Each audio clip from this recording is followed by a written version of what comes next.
അനിത, അനിത. ഞാൻ ട്രിപ്പ് പോവാണ്. ഞങ്ങൾ പോകുന്നത് കോഴിക്കോടിലേക്കാണ്. 2 ദിവസമാണ് ഞങ്ങൾ പോകുന്നത്. ക്രിസ്മസിന് ഞങ്ങൾ തിരിച്ചു വരും. ഞാൻ എൻ്റെ സ്റ്റേറ്റ് അങ്ങനത്തെ പോയിട്ടില്ല.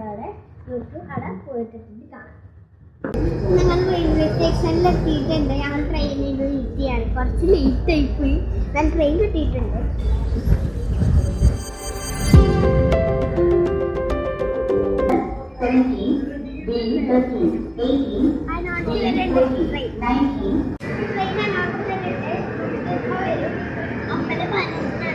ഇപ്പോൾ ജനശതാബ്ദി ട്രെയിനാണ്. ഞാനും അച്ഛൻ അമ്മാമ്മയും കൂടെയാണ് പോകുന്നത്.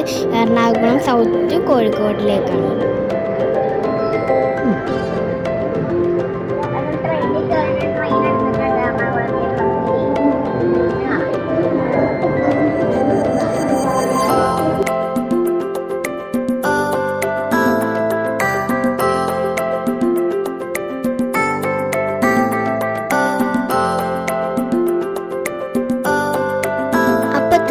എത്തിയിട്ടുണ്ട്.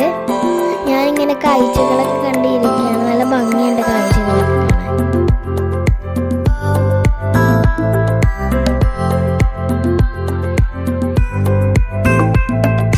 ഇപ്പം ചുമ്മാ ഇരുന്നപ്പോൾ ഞാൻ ഗെയിം കളിക്കുകയാണ്. ഞാനും അച്ഛയും കൂടെയാണ് ഗെയിം കളിക്കുന്നത്. അപ്പോൾ ഇത് ഭാരതപുരയാണ്. നൈൽ നദിയെന്നും വിളിക്കും.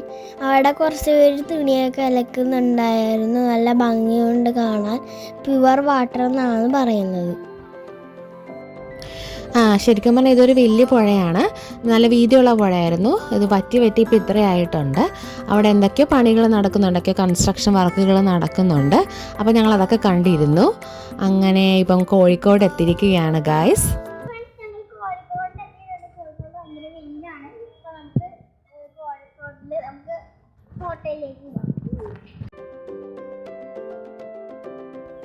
അപ്പം നമ്മൾ 4ാമത്തെ പ്ലാറ്റ്ഫോമിലാണ് ട്രെയിനിൽ ഇറങ്ങിയത്. നമുക്കിനി 1ാമത്തെ പ്ലാറ്റ്ഫോമിലോട്ട് പോകണം. നമുക്ക് ആകെ എക്സൈറ്റ്മെൻറ്റിലാണ്. അപ്പം ഞാൻ തന്നെ പെട്ടി കൊണ്ടുപോയിക്കോളാമെന്ന് പറഞ്ഞ് തള്ളിക്കൊണ്ട് നടക്കുകയാണ്. ഇതാണ് നമ്മൾ വന്ന ഈ കൗച്ചിലാണ് നമ്മൾ കയറിയത്. തിരുവനന്തപുരം തൊട്ട് കോഴിക്കോട് വരെയാണ് ജനശതാബ്ദി ട്രെയിനായിരുന്നു. എറണാകുളത്ത് നിന്ന് 9:20 സ്റ്റാർട്ട് ചെയ്യുന്ന ട്രെയിൻ കോഴിക്കോട് 1 മണിയാകുമ്പോഴത്തേനും എത്തും. ഇത് നമ്മുടെ മറിമായത്തിലെ ആൾക്കാരാണ്. മറ്റേ സലീം എന്ന് പറഞ്ഞ ചേട്ടൻ നമ്മുടെ നാട്ടുകാരനാണ്. വിശേഷങ്ങളൊക്കെ പങ്കുവെച്ചു കഴിഞ്ഞു. ഇത് നോക്കി അടിപൊളിയായിട്ടില്ലേ? കാരണം നമുക്ക് കോഴിക്കോട് വരുന്ന കിട്ടുന്ന എല്ലാ സാധനങ്ങളും ഈ കടയല്ല, ഒരു വണ്ടിയാണ് അതിൽ സെറ്റ് ചെയ്തിട്ടുണ്ട്. അടിപൊളിയായിരുന്നു. ആദ്യമായിട്ടാണ് പഴവും ഓറഞ്ചും വരെ വിൽക്കുന്ന ഒരു സ്ഥലം എറണാകുളത്ത് ഞാൻ കണ്ടിട്ടില്ല. ആൾക്കാരൊക്കെ വാങ്ങിക്കുന്നുണ്ടായിരുന്നു.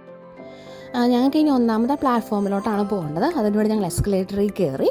അപ്പോൾ ഞങ്ങൾ 3 പേരും കൂടെ എസ്കലേറ്ററിൽ വന്നു. അമ്മയ്ക്ക് എസ്കലേറ്ററിൽ കയറുമ്പോൾ തലകറക്കം ആയതുകൊണ്ട് അമ്മ സ്റ്റെയർ കയറിയാണ് വന്നത്. അതുകൂടാതെ ലിഫ്റ്റും അവൈലബിൾ ആണ് നമുക്ക് മേളിലോട്ട് വരാൻ വേണ്ടി. ഇങ്ങനെ ഞങ്ങൾ പുറത്തെത്തിയിരിക്കുകയാണ് സ്റ്റേഷൻ്റെ. ഇനി നമുക്ക് ഓട്ടോനാണ് ഹോട്ടലിലേക്ക് പോകേണ്ടത്. വളരെ അടുത്താണ്.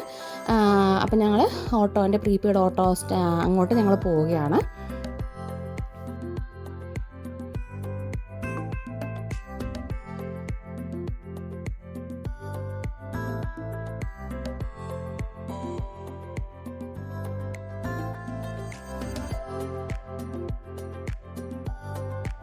പ്രീപെയ്ഡ് ഓട്ടോ എല്ലാ ഇടത്തോട്ടും അവൈലബിൾ ആണ്. അപ്പോൾ ഏതാണ് നമ്മുടെ ഡെസ്റ്റിനേഷൻ, നമ്മുടെ ഹോട്ടലിൻ്റെ ഇത് പറഞ്ഞു കൊടുക്കുക. അപ്പോൾ അവിടേക്ക് നമ്മളെ ആക്കും.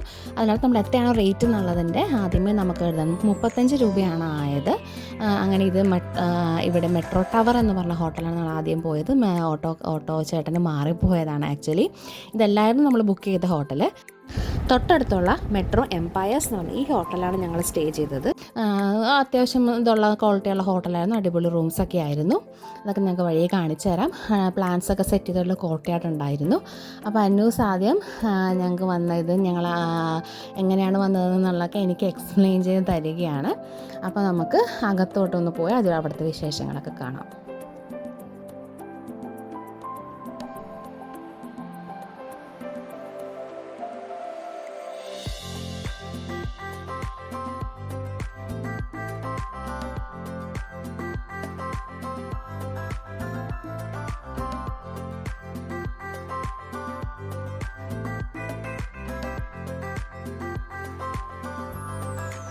ചെക്ക് ഇൻ ചെയ്തുകൊണ്ടിരിക്കുകയാണ് അച്ഛ.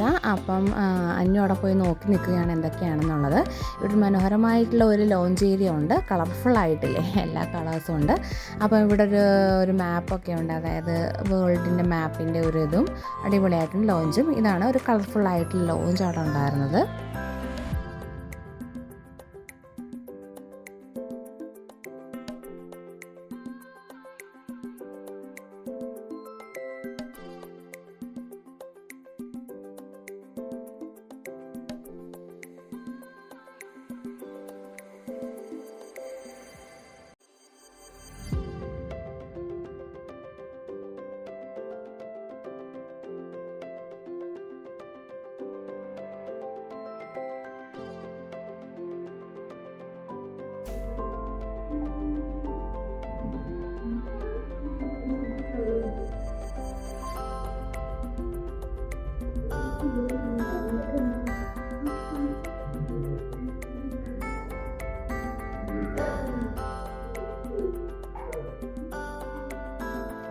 അപ്പം ഞങ്ങൾ ലിഫ്റ്റിൽ കയറി. 3rd ഫ്ലോറിലാണ് നമ്മുടെ റൂം വരുന്നത്. അപ്പം അനൂസ് പറയാണ് 3rd ഫ്ലോറിലാണമ്മ, മറന്നു പോകല്ലേ എന്നൊക്കെ.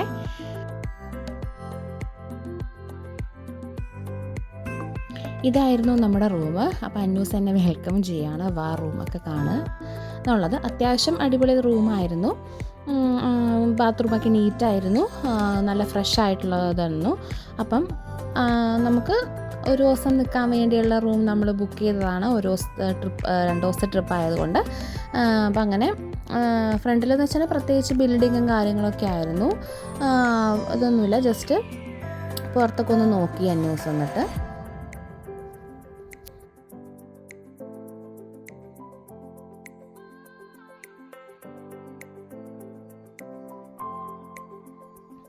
കുറച്ച് നേരം അങ്ങനെ റൂമിൽ പോയി നമ്മളൊന്ന് ഫ്രഷ് ആയി കഴിഞ്ഞ ശേഷം 4th ഫ്ലോറിലായിരുന്നു പൂൾ ഏരിയ ഉണ്ടായിരുന്നത്. മോൾക്ക് ഭയങ്കര എക്സൈറ്റഡ് ആയിരുന്നു പൂളിൽ ഇറങ്ങാനായിട്ട്. പക്ഷേ നല്ല ആഴമുള്ള പൂളായിരുന്നു, പിള്ളേർക്ക് പറ്റുന്നതല്ല.